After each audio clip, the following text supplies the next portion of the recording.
तर मी ऑफिसमधून घरी निघाली आहे. तर संध्याकाळचे 6:30 झालेत, तरी बघा किती उजेड आहे.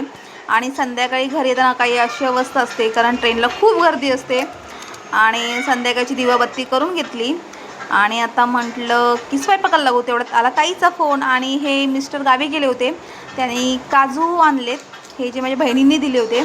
मग ताईला ती पिशवी नेऊन दिली आणि स्वयंपाकाला लागली. तर माझ्या बहिणीने आपली गावठी भाजी दिली होती, पालेभाजी जी घरगुती आहे, आणि काजू दिलेत आणि फणसाची कुबरी दिली आहे. तर आपल्या कोकणचा आपला रानमेवा घेऊन आले आणि त्याची ही जी फणसाची भाजी आहे तुम्हाला मी करून दाखवेनच. आणि येताना ते छोटे कैरे आता आलेत, तर त्या पण ते घेऊन आलेत ते. आणि म्हटलं ठीक आहे, आता मग ह्यांना म्हटलं की कांदे घेऊन या, कांदे संपलेत, आणि नारळ पण घेऊन या.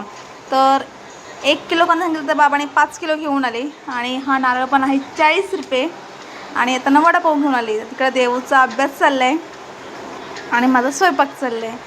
तर देऊचा गावी गेला होता, तर त्याचा काय अभ्यास झाला नव्हता आणि मी इकडे भाजी साफ करत होती. आणि आजच्या स्वयंपाकाला होती डाळ, भात आणि भाजी. तर देवांचं जेवण म्हणतो छान झालं आहे. तर असा गेला माझा दिवस. भेटू नेक्स्ट व्हिडिओमध्ये. तोपर्यंत बाय.